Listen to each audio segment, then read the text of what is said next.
what many buyers will ask is, did the home or property pass? And I always tell them to kind of look at it from a different perspective, because it's really not about the property passing. It's more about an assessment. When you do the inspection, you're going to get a report card. When you get your report card, ideally, we all strive to get all A's. But if you get the report card and some F's or D's or even C's, it's giving you context to understand what you're potentially taking on. So once an inspection is complete, let's say, for instance, you look at the air conditioning and heating and it's a D, well, we need to do a little deeper dive in how it wind up getting that rating. If you look at the windows and it's an A, well, how do we get there? Just because it's an A, you still need to be aware, right? And then in most cases with the inspection, there should be some type of recommendation, because the inspectors, they're there to inspect. They're also there to give you context in regards to certain things that you can do to be able to make a decision on how you want to proceed. Utilizing that home inspection as a tool to help you decide what next steps are. Because when you receive the home inspection, you're not done. It's not about just checking off the box. It's giving you information and giving you context on understanding of the property and how you'd like to proceed. INTRNACHI, the International Association of Certified Home Inspectors, that is a guideline that's going to make sure that upon receiving your home inspection report, it's going to cover certain things. It's going to cover a standard. So roofing, windows, plumbing, electrical, the HVAC, the conditions of the floors, whether your doors are off hinge or not. So some of the things you can assess a certain value to where it may be nominal and you're like, oh yeah, that's no problem. But to do a good, detailed, comprehensive, clarifying report that was really going to add value to that buyer. So that was something that I kind of took with grace. That's such a great analogy, using a report card, but there's almost like different subjects for each big component of the home. I really like that analogy, because what I want to know as an investor, Absolutely. personally, I want to say, hey, Jim, how is the roof looking? Because an F on the roof is going to be very different than an F on like the toilet that might be leaking a little bit, because the roof is like a $10,000, $15,000 repair. Absolutely. A toilet might be like $300, $400, $500. So I love that you broke it out into different sections, and each section has their own grades, because now I, as an investor, I can assign a different value, because based on your recommendation, you might say the HVAC probably has like another year or two left on its life. And for me, that goes in my head as an investor or as a homeowner. Like, hey, I should probably set aside $5-10 grand for a new condenser unit. If I need to do new duct work, that might be $10-13 grand. Like, all these things are. Yeah, you're hitting the nail on the head. And that's exactly how the home inspection report is supposed to be used. Okay, welcome to another episode of Affordable Housing and Real Estate Investing. Guys, today, this wouldn't be the best podcast on affordable housing investments if we never covered some of the most important, the most basic fundamentals about investing is learning about what you're buying. And I still remember when the first time I ever put an offer on a property, I couldn't sleep all night. I could not sleep. And I was like, what am I buying? What could be wrong with this house? Why is the seller selling the house? There must be something wrong with the house. And I learned this thing about home inspections. And even regardless, if you are buying a home for your primary residence, for your home to live in, or you are buying a home as an investor, you need to get a home inspection, because you got to know what you're buying, right? I don't buy stock without knowing what the company does. And this is why I'm so happy to welcome Jim Anderson from Brothers Home Inspection onto the podcast today, because we are going to cover all the basics, all the fundamentals, and what you need to know before you buy a property, because the last thing I want you to do is walk into a property where you have no idea what you're getting yourself into. Because I can't tell you how many people probably quit after the first deal because they bought something that they had no idea what they were doing, and they just fell flat on their face and they gave up, and they just simply say real estate was not for me. And instead, had they known what questions to ask and how to prepare for those home inspections, I think it would have been very different. So, Jim, welcome to the podcast today, man. How are you doing today? I'm doing awesome. Thank you for having me, Ken. It's definitely a pleasure to be here. Dude, I know you as a corporate America guy, but then you got this amazing side business with Brothers Home Inspections. And I've always wondered, and I have deep admiration for people that are just always looking for, hey, How else do I grow? What else can I do to help other people? And you have found that through real estate on the home inspection side. So, man, for people that don't know Jim, how did you get into this world of real estate in the first place? Wow, interesting. Well, a number of years ago, I had some family members who were in real estate. I mean, in most cases, when you look within your circle of family friends, there's always someone who's working within real estate in some capacity. Someone's a sales agent, someone's doing loans, someone's doing appraisals. And I'm no different. So I had some family members, and I also was have also dibbled and dabbled in investor real estate as well. So I was actually in the process of making a purchase for I'd already purchased a rental home, but I was also looking at a vacation home. And when we were going through the process, like you said, we had to secure a home inspector to facilitate it. And I'm one of those ones that I'm curious. I kind of look over the shoulder of the person that's actually doing work for me or with me, and I want to know. I have questions. Why are you doing this? What does this mean? Tell me more about it. And I was very fortunate to have a great home inspector who provided me with a lot of content, a lot of details. And on top of that, because I had purchased homes in the past, this one was a little more closer because I was oftentimes you have the home inspection and you want to get through the process to secure the home. You may not even be on site. Well, this time I was. And so I kind of saw everything that this person had done, and I realized he had done a lot of things that, a prior home inspector didn't do with another home that I had purchased. And I was Ah. really intrigued by that. The difference was and this is not to, say anything bad about any other home inspectors out there, but with this being a big company and high volume, they went through and they did everything really fast and they gave me this output. Well, this person was more of independent. He was independent, and he went through specific details, provided clarification as to why he was doing it, what it was, and some things that I should look for. And I was just really intrigued by that. And having been a homeowner for, gosh, now I mean I may be dating myself, but like almost 30 years, there's a lot of things that I was already aware of, but I just didn't know how that fit into that mold of purchasing homes. And so he was able to kind of bridge that gap for me. And I had an epiphany moment. I kind of felt like, hey, this is something that I could do. A lot of times, whether it's for a first time buyer or for an investor, not having to blow through the home inspection so fast to where, I'm just trying to get to the next one, but to do a good, detailed, comprehensive, clarifying report that was really going to add value to the ultimate, to that buyer. So that was something that I kind of took with grace. I took it upon myself to conduct some due diligence, find out about getting certified. I actually became a certified home inspector. And then also in regards to brothers, my logo, there's a little history behind it. I have two sons and they're brothers. So, this is a family business. Ah.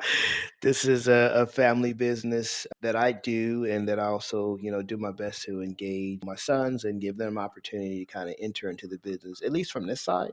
Just collaborate with others to learn and grow, and sometimes have an impact on lives because, sometimes that inspector is the first person that really gives that buyer context in regards to what they're actually purchasing, whether it's a first time buyer or an investor.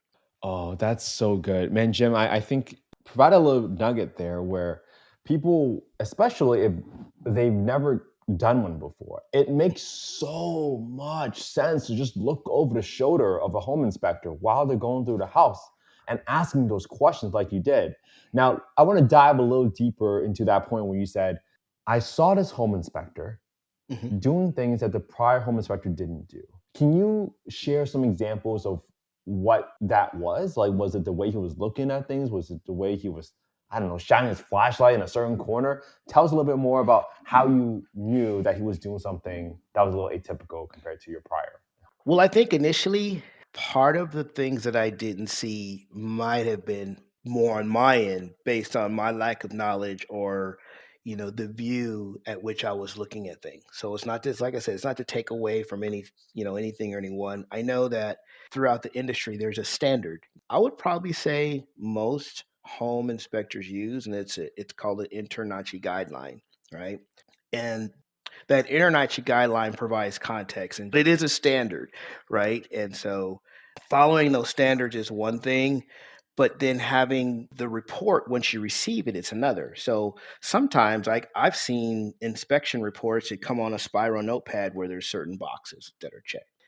There are others where it's comprehensive details where if you see water intrusion, it tells you what the water intrusion is, how it could have gotten there, whether it's old or new, and recommendations on how to go about resolving it. So when I did it the second time, this particular inspector really gave me that context, that insight, and then that really helped me and that really intrigued me, right, in regards to kind of having the aspiration to want to do it myself.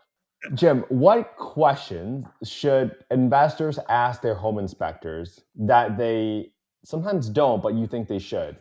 I'm always kind of curious to hear from a perspective of a home inspector. Like, you must know after doing so many, there must be questions that, why isn't this person asking Yeah. me this?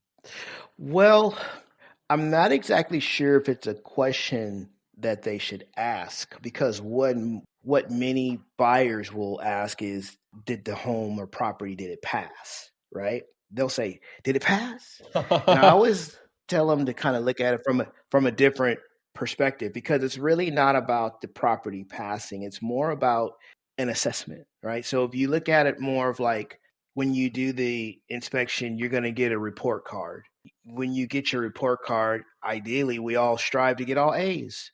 But if you get the report card and some F's or D's or even C's, it's giving you context to understand what you're potentially taking on. So once an inspection is complete, and let's say, for instance, you look at the air conditioning heating and it's a D, well, we need to do a little deeper dive in how it wind up getting that rating, right? If you do the inspection and you look at the windows and it's an A, well, how do we get there? Because just because it's an A, you still need to be aware, right? And then in most cases with the inspection, there should be some type of recommendation because the inspector is there, they're there to inspect. They're also there to give you context in regards to certain things that you can do to be able to make a decision on how you want to proceed, right? Mm-hmm. And utilizing that home inspection as a tool to help you decide what next steps are. Because when you receive the home inspection, you're not done. It's not about just checking off the box. It's giving you information and giving you context on, like I said, the understanding of the property and how you'd like to proceed. See, that's such a great analogy using a report card, but there's almost like different subjects for each big component of the home. I really like that analogy because what I want to know as an investor Absolutely. personally, I want to say, hey, Jim, how is the roof looking? Hmm. Because an F on the roof is going to be very different than an Yes, F on like the toilet that might be leaking a little bit because the roof is like a $10,000-$15,000 repair. A absolutely. toilet might be like $300, $400, $500. So I love that you broke it out into different sections, and each Absolutely. section has their own grades because now I, as an investor, I can assign a different value because Hmm. based on your recommendation, you might say the HVAC is probably has like another year or two left on its life. And for me, that's now goes in my head as an investor Yes. or as a homeowner. Like, hey, I should probably set aside 5, 10 grand for a new condenser unit. If I need to do new duct work, that might be 10, 13 grand. Like all these things are. Yeah, you're hitting the nail on the head. And that's exactly how the home inspection report is supposed to be used. And I know that I had initially talked about a certain standard. When we talk about a INTRNICHE guideline, it's the International Association of Certified Home Inspectors. Not exactly sure why that didn't come to mind earlier, but just food for thought. That is a guideline that's going to make sure that upon receiving your home inspection report, it's going to cover certain things. It's going to cover a standard. So, roofing, windows, plumbing, electrical, the HVAC, the conditions of the floors, whether your doors are off hinge or not. So, some of the things, like you said, you can assess a certain value to where it may be nominal and you're like, oh, yeah, that's no problem. But if you review the report and your heater is not functioning properly, you know what I mean? In the summertime, it's no harm, no foul. But maybe you're buying a little time because you know that that's something that you're going to have to invest in to enable yourself to get through the winter comfortably, right? Yeah, and I really love that you kind of talk about sometimes the environment matters, right? I mean, ideally, if I could, I'd rather do an home inspection on a day that it's raining. So in case there's any ever leaks, I can try to figure out if there's an active leak Hmm. that's going on. But I want to take a little bit of Yeah, time. and the weather doesn't stop I it. know. I was going to say the weather doesn't stop it because you'd be surprised doing a home inspection in the middle of summer. Oftentimes, it's going to enable you to see certain criteria. Doing a home inspection in the midst of winter is going to enable you to see a lot of things because it's no better time to see a leaky roof and water intrusion in the midst of it than right in the middle of the rain. I think in the summertime you can still see, well, I say I think, you can certainly see water intrusion if it's been present, right? And that's something to certainly point out.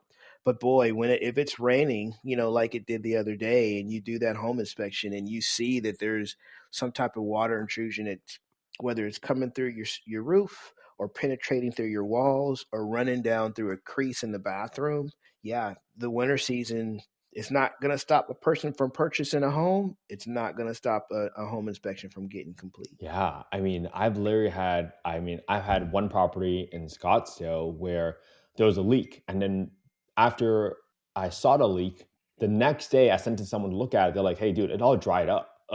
Because the summer, the heat in Scottsdale is so hot that it dried up. So I was like, Of okay, course. well, why don't you help me kind of board it up and put some little repairs to prevent that from happening? But that's exactly what happens. It's kind of hard to pinpoint those little issues unless you're in the right environmental circumstances. Yeah. And I want to make sure I call this out Yeah. because sometimes people think big misconception. And I'm not saying some realtors don't know what they're doing, but realtors are not home inspectors. For people that think like their realtor knows everything about a house, that is so far from the truth. I've been around realtors where they're like, "What? There's a leak?"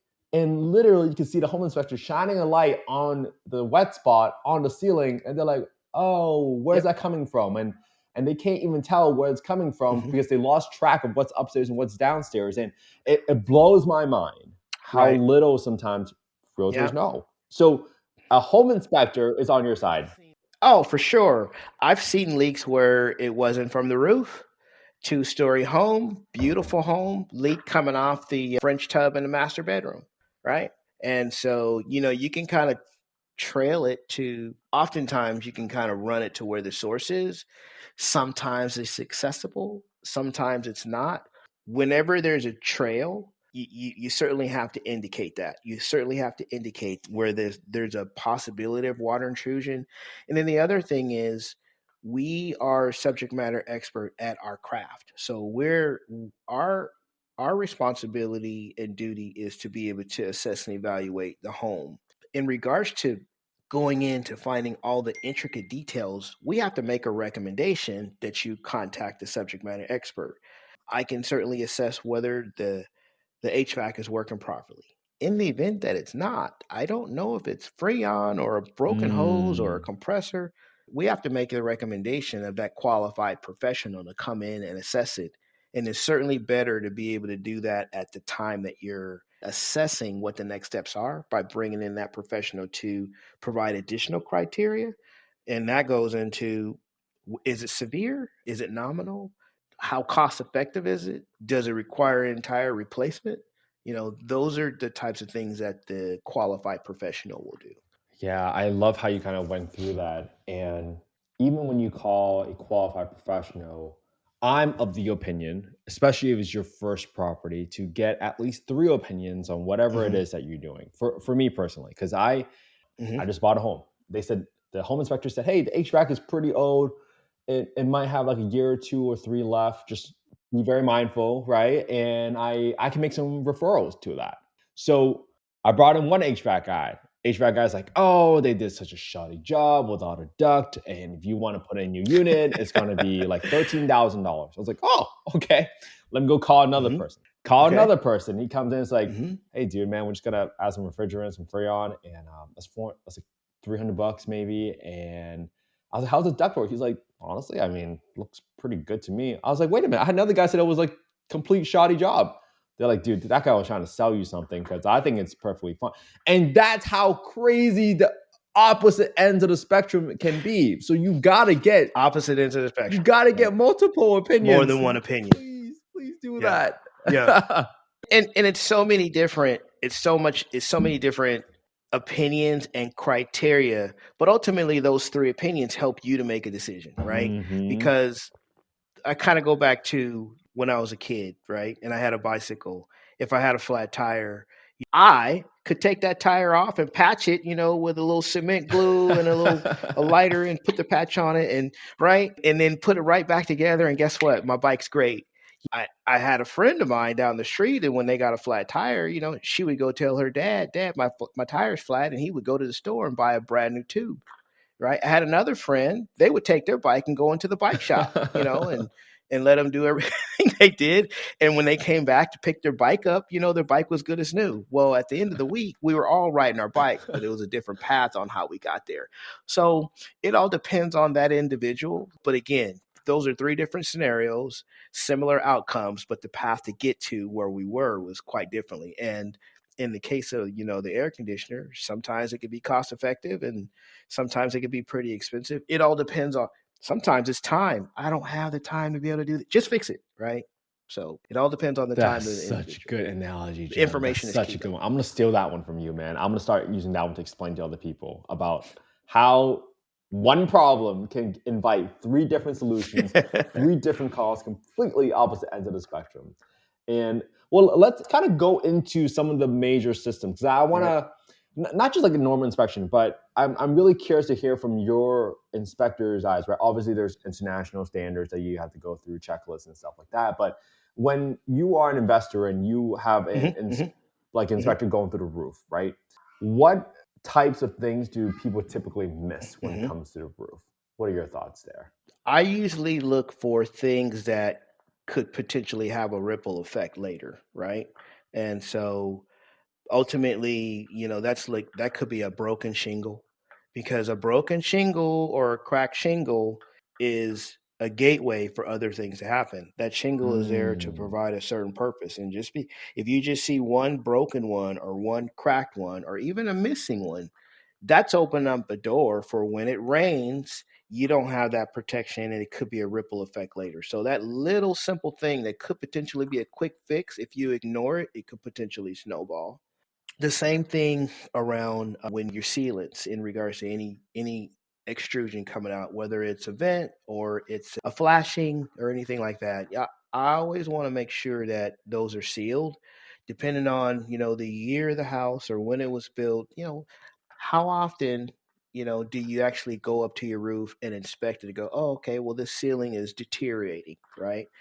Usually it's not done until well, I don't want to say usually, but oftentimes it's not. You don't even look at that unless you're buying or selling, right? So no better time, or unless you're repairing, right?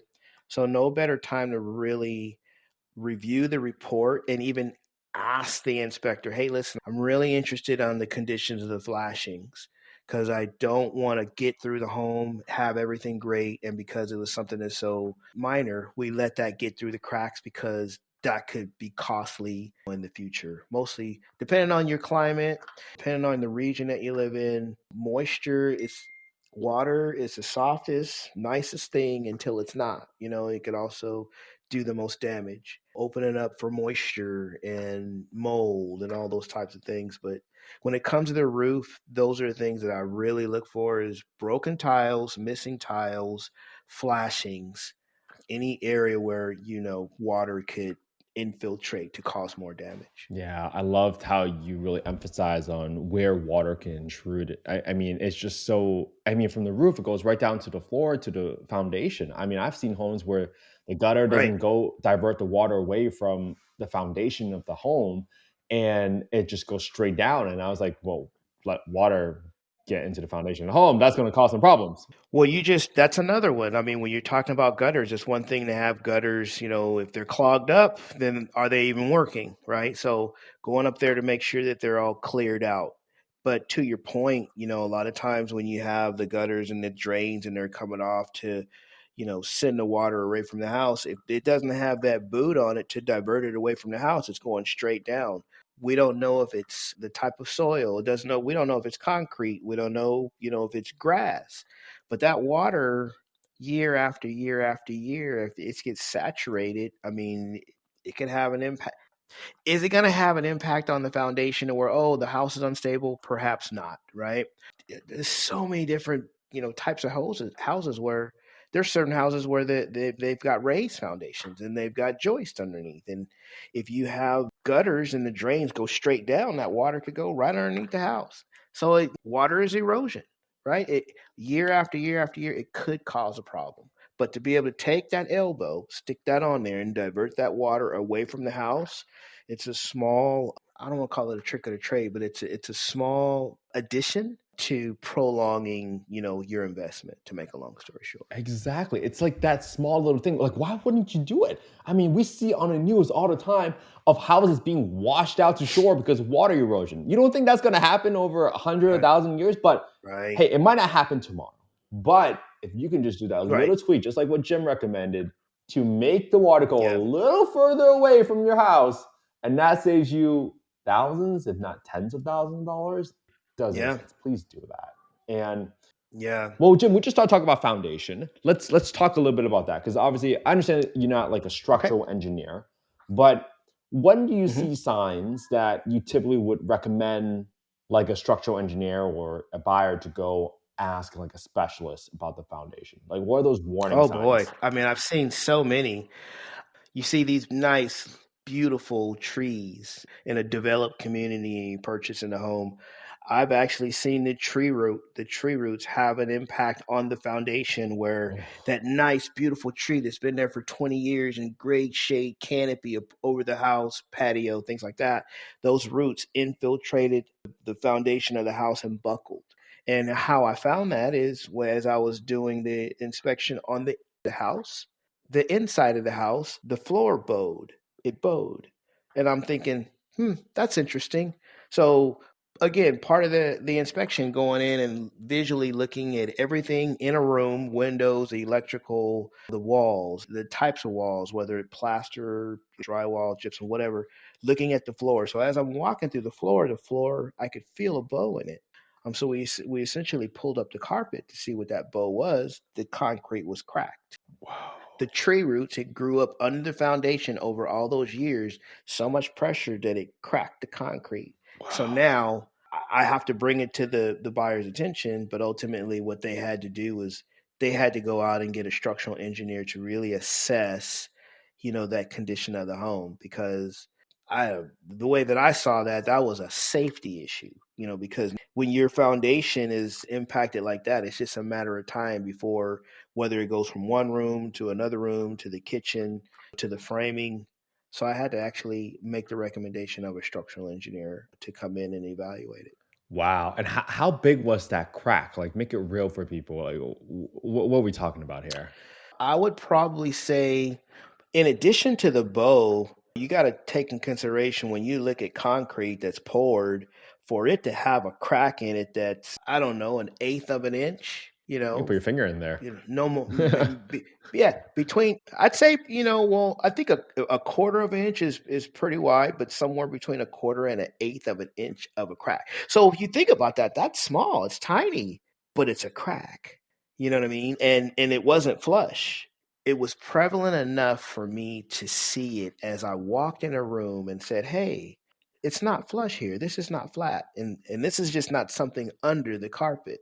You could feel it." So again, seeing that's why we had to get approval to kind of pull the carpet up, because you got to think about carpet, foam underneath it, right? And then the concrete. And so to be able to feel that on there, that was a problem. So when we opened it up, just a crack.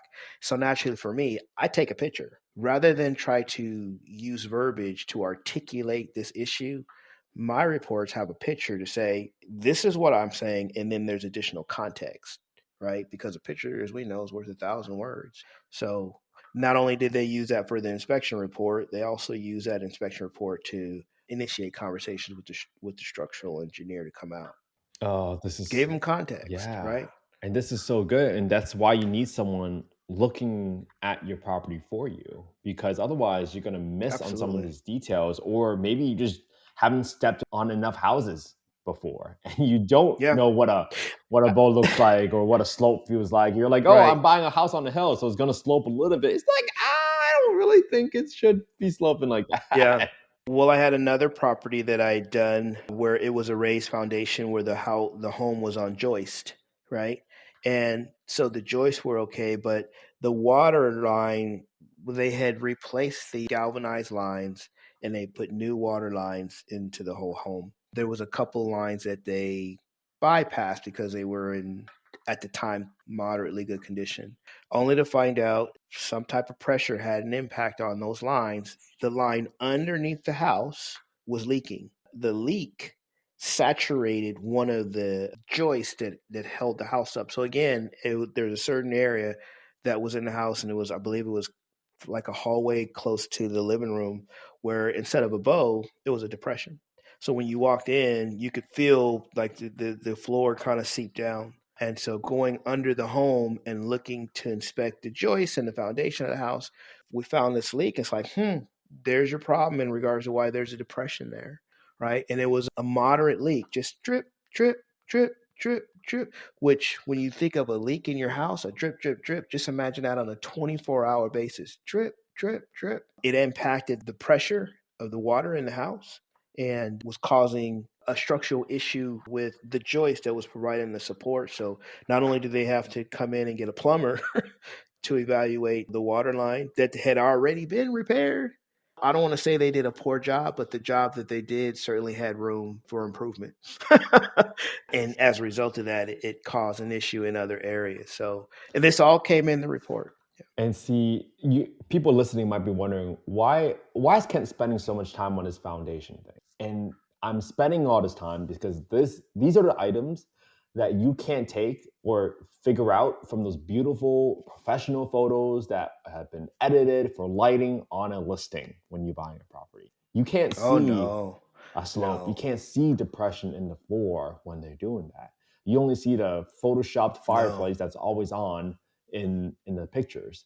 And this is why I'm covering all this, because I was so scared, man, when I bought my first property. And I just want to have great people like Jim come on a podcast, pull open the curtains so that you all can understand, well, okay, well, what there's a hidden monster, what there's a boogie monster in there, and how do I figure out Right. if I'm buying something that's terrible property? Well, you have someone like Jim that's walking through the property, that's looking at things that you might not have noticed. And that will give you so much more information to attach a number to it to see whether or not you still want to buy that property. Or better yet, you can go back and renegotiate with the seller and ask the seller for some credits. Absolutely. Because when you are a buyer and your property, your offer has been accepted and you have an inspection, guess who has the leverage in that deal? The buyer. That's right. And I tell all of my clients, that I work with, hey, listen, number one, first and foremost, I'm here for you, right? So I'm here for you to give you as much information as I can about potentially making a decision to move forward on this purchase. And like I said, whether you're a first-time home buyer that they're looking to secure that as their primary property, or even an investment property, there's a dynamic of the first time, which you're so apprehensive and you're so scared and you want so much information. But even if you're not, and you've done this multiple times, you still care. I mean, you've got time, money, effort, you've got a vision. You want to be able to feel like you're in a great place to where ultimately whatever step that you make, there's a return. Well, I don't know if that return is going to be within the next couple of years or, the next couple of decades, right? But as you're making that decision, you want to gather as much information as you potentially can. And personally, I feel like the onus is upon that inspector to be able to provide you with some level of comfort, regardless of the condition of the home, but provide you with some level of comfort on what you're taking on so that you can make the best decision on how you want to proceed. That's exactly right. So I love that we spent so much time on the roof, on the foundation. Let's talk a little bit about windows, because I think people underestimate how much money it costs to replace windows. Like $500 each when you try to replace a window. What are you looking for when you look at windows? Are you looking for the sealant? Are you looking for cracks? What are you looking for there? Yeah, so first and foremost, I'm looking at functionality. I've seen windows that were in great condition, but they didn't open, right?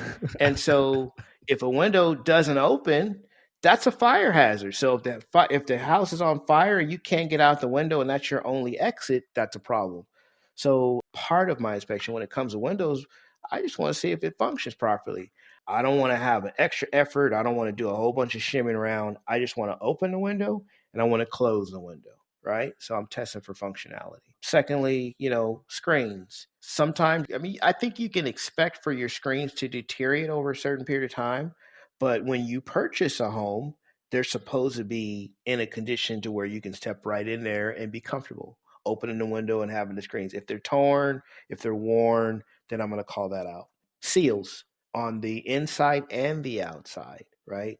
Again, we're talking about seasons. If it's raining and those windows are not sealed properly, it'll deteriorate. You can get dry rot. You open up the door for termites. You open up the door for moisture and potential mold inside, because sometimes you might see that those conditions or those indications right in the seal, but then sometimes it opens the door for it to happen somewhere else in the wall, right? So you want to make sure that that they're sealed properly.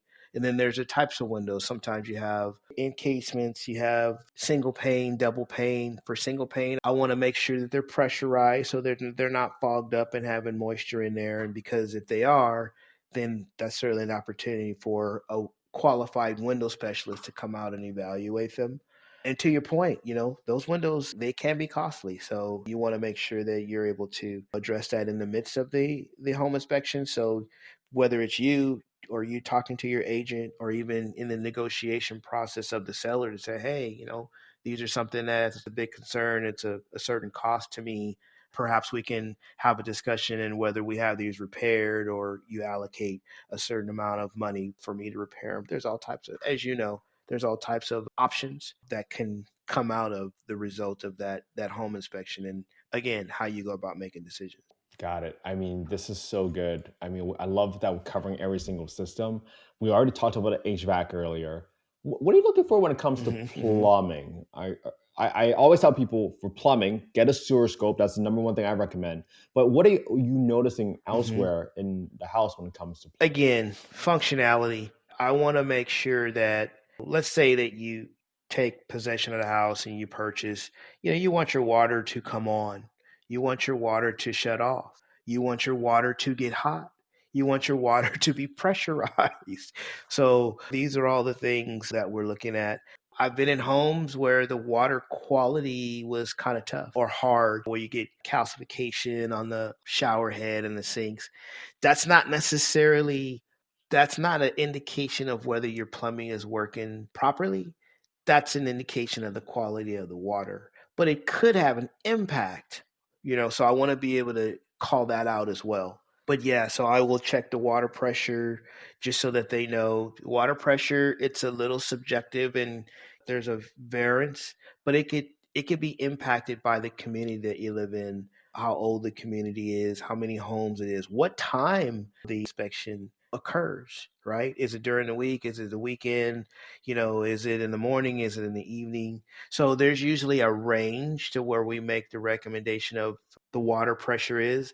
Again, that's something that's included as a standard in the home inspection. And I usually call that out. So when I'm actually conducting the pressure, you'll see it. And I'll do a pressure test, take a picture of it. You'll see it. And so you'll know what you can expect in the home. I'm looking for leaks under wherever there's water. So leaks under the sinks, is it draining properly? Is there indication of water under the sink where I've seen leaks before? Because oftentimes under the sink, you'll see that water intrusion where whether it's dry, whether it's moist, whether there's mold. Sometimes, under the sink, it could be drywall. It could be particle board. It could be tile, but I'm also looking for any type of indication of whether when you run the water, whether it's draining off properly. Do the sinks drain? Is there a backup? Right? You take a bath, you run your water in there. Is it draining properly? Those are all the things that you don't want to encounter that when you go into the home. And if you do, I certainly want you to be knowledgeable of it. So if it's a matter of seeing all these different things, again, making sure that you have enough insight to where you call out a qualified plumber for the home. If it's in the bathroom, if it's in the sink, if there's a a line broken somewhere. Because for me, if I've got to call the plumber out for one little area, I want you to check everything. Right. You might as You well. You're know, paying for the service. that's for me. Yeah, I want you to do a service call. I would, because now I've already had the inspector out here. Now I've got the subject matter expert. So this is your wheelhouse. So I want you to take me from soup to nuts and make me feel confident about everything pertaining to plumbing in my home. So Exactly. And now you can figure out, hey, is it PVC? Is it copper piping? And this is why getting the details really, really matter. All right. A leak under the sink yeah, might not cost as much as your sewer pipe deteriorating. As an example, I bought a property in Phoenix and absolutely. Scottsdale. Their sewer lines are made out of like Hmm. Orangeburg, which is essentially this like tarp material. Blows my mind that it's like Yeah, paper, but yeah. I had to put in like a sewer line replacement in there, and that cost like $7,000. And that's something you don't Yeah. see from the freaking pictures that you're looking on a Redfin You don't listing see or a that. Zillow listing. You got to put in a sewer Right. scope, figure out what's Well, going it will. on. So the report will tell you, okay, you've got galvanized pipes. Okay, so there's a reason why you got so much calcium deposits because you got not only do you have hard water, you've got buildup inside those pipes, and it's just a matter of time before you encounter something that could potentially be cost effective. Is it PEX? Is it copper? So it'll also tell you that. And then oftentimes in the reports, I found where there's multiple, right? I've seen PVC.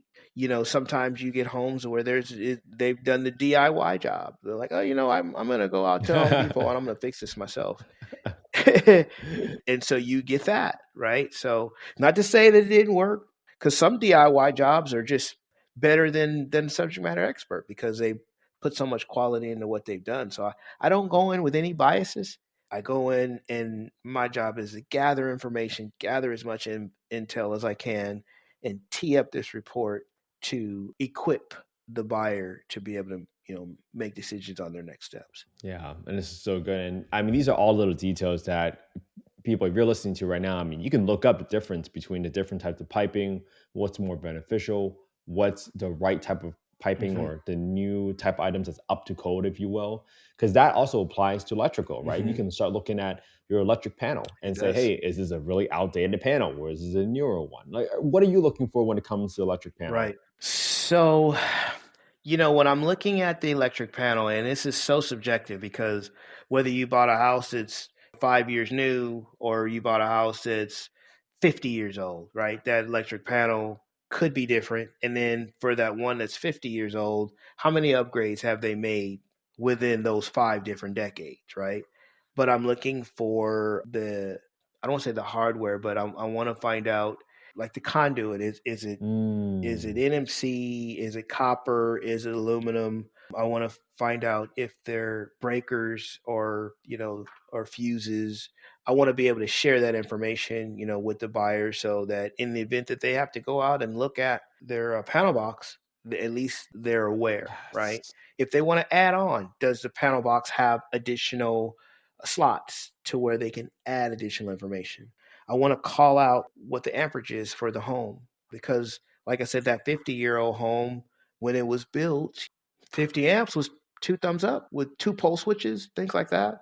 And if you want to upgrade that, making sure that you speak with a qualified electrical engineer to come in and says, okay, well, here's what we can do, to improve your house because, well, you want to have solar or you need a 220 because either you want a jacuzzi in the backyard or even better yet, you want to have a hard line to charge your EV, right? Hmm. And so being able to have a panel box that can accommodate you or at least enable that electrical professional to come in and provide that support, they may reference the information that you have in a home inspection in addition to going out and visually looking at it to say, okay, here's what you have, here's where you'd like to be, here's how we're going to get there, and this is what it's going to cost, right? So looking in the house and ensuring that you have GFCIs in the Hmm. kitchen or the bathroom where there's a water source. Some new outlets, they don't necessarily have, the test and retest plug. They have the technology that's built right in it, but you still have the GFCI safety mechanism in place. to be able to protect your home in the event that there's a surge or anything like that. So, and then having those in the appropriate places. So, when it comes to the electrical piece, ensuring that the home is set up to be able to accommodate as well as prevent any hazards that could potentially happen as a result of not having the appropriate equipment in the home. See, this is so good. And I love how you led almost every single section, Jim, with just functionality first. It's always like functionality. Does it work? Does it work? Does it Absolutely. work? Because you want to step into the home. Right. I mean, ideally, most people want to move into a home and just kind of move in and just kind of start living in it, right? Yeah. And And start living. I know. So maybe the last thing I'll talk about is just pests, right? Like, what are you looking for in terms of pests?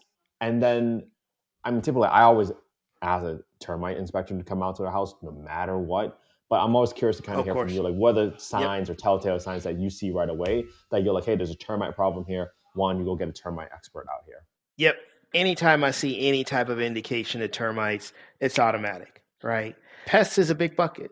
Pests can be wasp, depending on where you live. I mean, Oh, if you're in the Inland Empire or you're in like a rural area where you've got fields and things like that, I mean, you can get wasp nests in your eaves, right? And God forbid if you got soffit vents and there's no protection, the wasp nest can get into the home in the attic and burrow in there and they get big and big and big and next you know it's hot, you turn your air conditioner on and or in the wintertime you turn your heater on and let's say your heat is up in the attic like a lot of homes and it's creating a vibration and next you know the wasps go out and they're protecting their oh, domain even though their domain is inside your domain, right?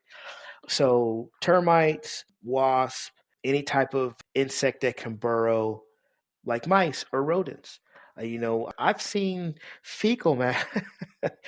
I did a home inspection in a multi-million-dollar home, and their master bedroom was adjacent to an attic upstairs. As I was kind of looking around and kind of doing my inspection, I seen these little pellets on the headboard. So on the the pests headboard? are Oh running my goodness. on the headboard and leaving little pellets. We know what the pellets look like when you see like mice or rats or what have you, and they're on there. And I told the buyer to inquire to find out if they had any type of proofing done in the home, and they hadn't. And so by the time I got into the attic, it was very clear that they hadn't.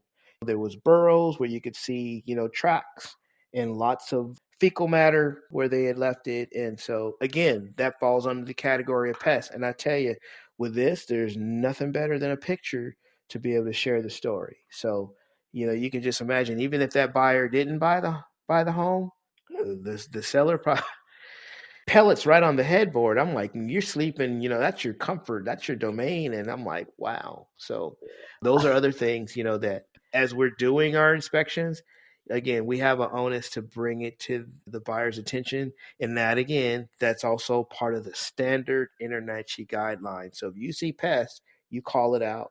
Oh my goodness. I think we're gonna end the podcast there with you finding freaking droppings on the headboard. Are you kidding me? Like, dude, how no, like no scare, what did it no scare value. like what do you think that was? But Like big I mean, black dust on your headboard? Like stop it. Dust is not black droppings there. yeah, well, there's little pellets there, right? And again, so when I went into this home, it was immaculate, beautiful curb appeal.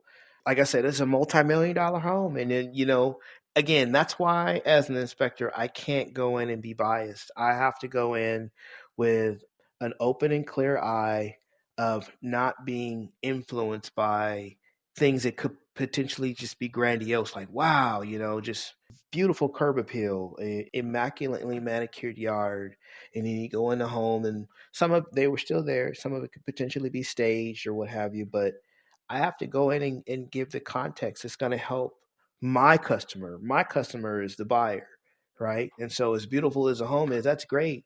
We're still going to go through it. We're going to go through it from top to bottom, from side to side, from soup to nuts, and put together a comprehensive report again to give that buyer all the information they need, whether it's going to be an investment value or something that's going to be their primary residence. It'll result in all of these things. Great stories to tell, but ultimately it's the things that we've had to do to accommodate our customers.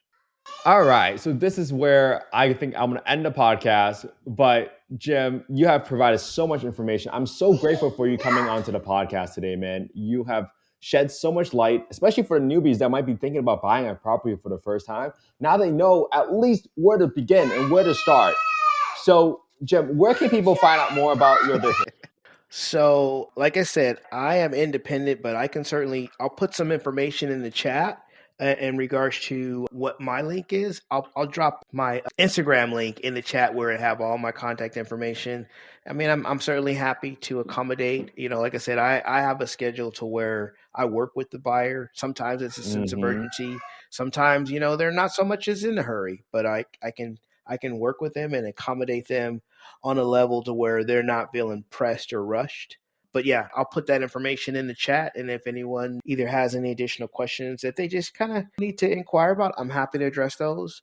And if there's someone who's looking to get, an inspection done, we can certainly talk about that too, because that's the nature of our business. Yeah. And what areas do you cover? Just so that people understand, like, what's the geographic area that you typically cover? I pretty much cover Southern California. I mean, in most cases, it's going to be in the Orange County, LA County, or Inland Empire. And if it goes beyond that with enough notice and a conversation, there's a possibility that we may be able to accommodate them. But for the most part, our primary area is Inland Empire. But again, we cover Orange County and LA County as well. Got it. All right. So we'll make sure we drop a link to Jim's website, his business, so that anyone, if you got questions about home inspections or you're trying to hire Jim, we're going to link that in the show notes down below so you guys can contact Jim. Jim, sounds good. Thank you so much for coming on to the podcast. Thanks, Ken. I appreciate the time. Good information, great dialogue. Definitely enjoyed it. All right. And we are out.